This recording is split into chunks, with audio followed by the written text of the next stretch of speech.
Hello guys, welcome back to the channel everyone. আশা করি তোমরা সবাই ভালো আছো আর সুস্থ আছো। আমি কিন্তু আজকে চলে এসেছি হচ্ছে কচুরি খেতে। ভীষণ সকালবেলা থেকে ইচ্ছা করছিল একটু কচুরি ফচুরি, আর আমি লুচি বা কচুরি এই জিনিসগুলো ভীষণ ভালোবাসি খেতে, তো সেটাই খেতে চলে এসেছি। আজকে তোমাদের যে দোকানটা দেখাবো আর কি, সেটা হচ্ছে কিন্তু সনদদার দোকান। শান্তিনিকেতন বা প্রান্তিকে আমি আসলে কিন্তু আমি এই দোকান থেকেই খাই আর কি। এখানে লাঞ্চের কোয়ালিটিও ভীষণ ভালো, ব্রেকফাস্টের কোয়ালিটিও ভীষণ ভালো। তো সেই ব্রেকফাস্টের কচুরি তরকারি আজকে তোমাদের ভিডিওটা দেখাবো। চ্যানেলে যদি নতুন হয়ে থাকো আর আমাকে যদি আজকে ফার্স্ট টাইম দেখছো, তাহলে তোমাদের বলে দিই, আমি তোমাদের হোস্ট এন্ড দোস্ত রাজ, আর তোমরা দেখছো রাজ আনকাট। চলো ভিডিওটা শুরু করা যাক আর তোমাদেরকে দেখানো যাক সনদদার খাবারের দোকান এবং তার সাথে কচুরি আর তরকারি। দেখো এখানে কিন্তু এখন দাদা দেখছে একদম পুরো লেচি কাটছে, আর লেচি কাটার সাথে সাথে কিন্তু ওখানে ছাতুর পুর রয়েছে, আমি দেখতে পাচ্ছি। ছাতুর পুরের মধ্যে কি কি দিয়েছো? পুরের মধ্যে আদা, কাঁচা লঙ্কা আর মিষ্টি, নিরামিষ। হ্যাঁ, আর কি? আচ্ছা। বাট তোমার এই ছাতুর পুরটা মানে যখন কচুরির সাথে ভেতরে যায়, জাস্ট অসাধারণ খেতে লাগে। মানে মনে হয় না যে শুধু ওইটুকুনি মশলা দিয়ে এত সুন্দর একটা ছাতুর পুর মাখা হয়েছে। জাস্ট অসাধারণ কিন্তু দেখতে পাচ্ছ, একদম কাঁচা লঙ্কার কিন্তু তোমার ইয়েগুলো দেখা যাচ্ছে, বেশ ভালো লাগছে দেখতে। এবং এই পুরো যে লেচিগুলোতে কিন্তু পুর ঠেসে ঠেসে ভরা হয়, এইরকম হচ্ছে লেচির প্যারাগুলো কাটা রয়েছে এবং কেটে কিন্তু এর মধ্যে ভরে তারপরে এগুলোকে বেলে বেলে কিন্তু ওখানে ভাজা হয়। আমি তোমাদের গ্লিমসটা দেখাবো। আর এখানে কিন্তু দেখো দুপুরে রান্নার জন্য একদম ডাল কিন্তু ফুটছে টকবক করে। কচুরি কিছু অলরেডি ওখানে ভাজা রয়েছে। যখনই তোমার প্লেট সার্ভ হবে আমি তোমাদেরকে একটা প্লেট সার্ভ হচ্ছে, একদম কিন্তু গাঢ় তোমার ছোলার ডাল রয়েছে। দেখো সাগরদা, একটু যদি তুমি ছবিটা একটু দেখাও যদি। দেখো ডাল কিন্তু একদম পুরো গাঢ় ডাল রয়েছে, কনসিস্টেন্সি কিন্তু খুব ভালো। আচ্ছা, আর একটা জিনিস যেটা দাদাদের দোকানে পাওয়া যায়, তরকারি কিন্তু চেঞ্জ হতে থাকে। বন্ধ করে দাও। তরকারি কিন্তু চেঞ্জ হতে থাকে, যেহেতু তোমার কোনোদিন ছোলার ডাল আলু দিয়ে, কোনোদিন তোমার ঘুগনি মটর দিয়ে এগুলো থাকে। আচ্ছা আচ্ছা। তো সাগরদার সাথে এবার একটু কথা বলুন, মানে এই ব্যবসাটা চালাচ্ছ আর কি? এটা আমার বাবা কাকারা চালাচ্ছে আজ 35 বছর ধরে। 35 বছর ধরে? রিসেন্ট আমি ইয়ে করেছি, অ্যাড করেছি। আচ্ছা, তো ভেতরে সনদ কাকু বসে আছে, তো এটা কাকা। আচ্ছা, ওটা কাকা। আর তোমার এটা সনদদার দোকান নামেই তো ফেমাস এখানে? একদম। আচ্ছা, আর তোমার এখানে মোটামুটি কি কি পাওয়া যায় সকালবেলা থেকে একটু বলে দাও। সকালবেলাতে ফার্স্ট কচুরি, ব্রেকফাস্টে কচুরি হোক, কচুরি তরকারি, তার সঙ্গে মিষ্টি আছে আমার কাছে নানা রকমের। হ্যাঁ, নানা রকমের মিষ্টি কিন্তু আছে ওইখানে, আমি দেখতে পাচ্ছি। মিষ্টির উপর একটা ডিটেল ভিডিও আমি তোমাদের জন্য আনবো। বাঁদিকে একটা হীরামণি। মিষ্টির উপর আমি ডেডিকেটেড একটা তোমাদের জন্য আলাদা ভিডিও আনবো, জাস্ট আমি তোমাদের একটা গ্লিমস দেখিয়ে রাখলাম। হ্যাঁ, আর কি কি পাওয়া যায় বলো। তারপর লাঞ্চ হচ্ছে, লাঞ্চে আমার থাকে, লাঞ্চ থাকে দেশি রুই থাকে, মাছ, ডিম, চিকেন, দুটো সবজি, ভাত, ডাল, সমস্ত কিছু থাকে। ভেজ থালির প্রাইসিং কিরকম? ভেজ থালি হচ্ছে 80 টাকা। 80 টাকা। আর তোমার ডিম ভাত?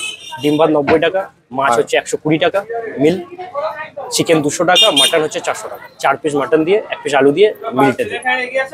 বাহ, অসাধারণ। মানে 4 পিস মাটন মানে মোটামুটি দুজন তো শেয়ার করেই নিতে পারবে। তারপরে বিকেল বেলাতে হয় সিঙ্গাড়া হয়, কচুরি হয়, ভেজিটেবল চপ, চা। সিঙ্গারার কিন্তু একটা খুব ইউনিক জিনিস আছে, এরকম বোম মার্কা সিঙ্গারা হয়, আমি খেয়েছি এখানে। আর সাথে কিন্তু চাটনি পাওয়া যায়, যেহেতু মিষ্টির দোকান, তো মিষ্টির দোকানে অনেক রস বাঁচে এবং সেটা দিয়ে কিন্তু একটা খুব সুন্দর একটা চাটনি করে দাদারা। আমি তোমাদের বিকালবেলা একটা স্ন্যাক্সের ভিডিও করে দেখাবো, তো তখন তোমরা দেখতে পাবে। আর রাত্রিবেলা মোটামুটি কি কি রাখো ডিনার টাইম? রাত্রেবেলাতে রুটি তড়কা, রাতে যেরকম অর্ডার পাই সেরকম বানাই, যা অর্ডার পাই সেটাই বানিয়ে দিই। আচ্ছা, আর আমাকে এমনি নর্মাল রেগুলার যেটা থাকে, রুটি তড়কা, আলু ভাজা, ডিমের কারি, এগুলো রেগুলার থাকে? রেগুলার। তারপরে যেটা অর্ডার দেয় সেরকম, মাছ মাংস যেরকম অর্ডার মাছ আছে মাংস যেরকম। ওকে, স্বাগতার সাথে কথা বলে বেশ ভালো লাগলো। স্বাগতার কন্ট্যাক্ট নাম্বার একটু শেয়ার করে দাও, বলে দাও। Contact number 8343021958। তো তোমরা যারা যারা স্বাগতাকে কন্ট্যাক্ট করতে চাইছো, কন্ট্যাক্ট করে আসতে পারো। ঠিক মধুবন গেস্ট হাউসের অপোজিটেই কিন্তু হচ্ছে স্বাগতাদের মানে সনদদার দোকান আর কি। ক্যামেলিয়া আর মধুবনের ঠিক অপোজিটেই সনদদার দোকান। যে কাউকে বললেই হবে যে সনদদার খাবারের দোকান কোনটা, মিষ্টি দোকান কোনটা, যে কেউ বলে দেবে। আর খাবারের কোয়ালিটি এখানে যে কটা দোকান আছে তার মধ্যে কিন্তু এ ক্লাস। ব্রেকফাস্ট বলো, লাঞ্চ বলো আর ডিনার বলো, মোটামুটি একদম ধাবা স্টাইল খাবার তোমরা কিন্তু এখানে পাবে, যেটা রিজনেবল প্রাইসিংয়ে অন্য কোথাও পাবে না।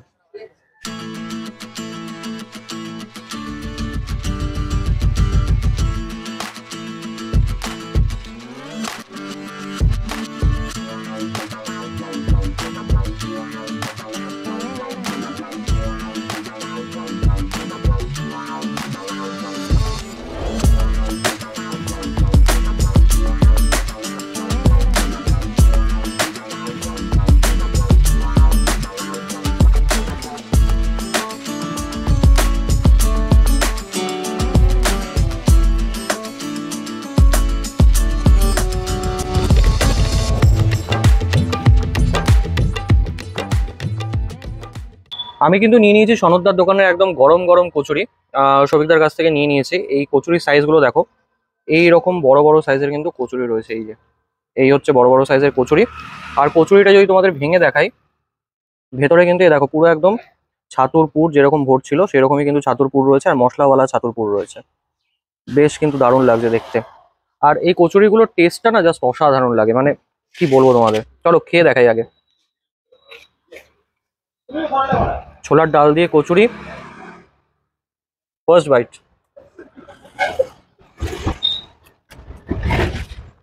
হ্যান্ডস ডাউন খেতে যাকে বলা চলে। সকালের ব্রেকফাস্ট এইরকম কচুরি পেলে দিন তো একদম পুরো বাল্লে বাল্লে। এই কচুরিগুলো কিন্তু একটু হেভি হয়, তো আমি তোমাদেরকে রেকমেন্ড করবো যে মোটামুটি 2টো বা 4টেই তোমরা খেতে পারবে, কারণ আমি 4টের বেশি খেতে পারবো না। এবং কালকে আমাকে কচুরি খেয়ে রীতিমতো দুপুরবেলা আমাকে লাঞ্চ স্কিপ করতে হয়েছে, এতটা পরিমাণ ভারী হয় যেহেতু ছাতুর পুর থাকে। জাস্ট অসাধারণ। এখানকার এই ধাবা স্টাইলের খাবারগুলোর একটা এটা মেন ইউএসপি আর কি, যে এখানে যে তোমার খাবারের কোয়ালিটিটা হয় একদম টাটকা আর ফ্রেশ হয়, সেটা তুমি অন্য হোটেলেও পাবে, কিন্তু এইখানের খাবারের কোয়ালিটিটাই আলাদা, একদম ধাবা স্টাইল। তো যারা ধাবার খাবার পছন্দ করো তাদের জন্য এ ক্লাস জিনিস কিন্তু হচ্ছে এটা। সনদদার দোকানের যে তোমার কচুরি তরকারিটা কেমন লাগলো একটু নিচে কমেন্ট ডাউন করে জানিও। যদি ভালো লেগে থাকে তাহলে চ্যানেলটাকে একটু ছোট্ট করে সাবস্ক্রাইব করে দিও। দেখা হচ্ছে আবার কোনো একটা নতুন এক্সাইটিং ভিডিওতে। বস ততক্ষণের জন্য স্টে টিউন, ভালো থাকো আর সুস্থ থাকো।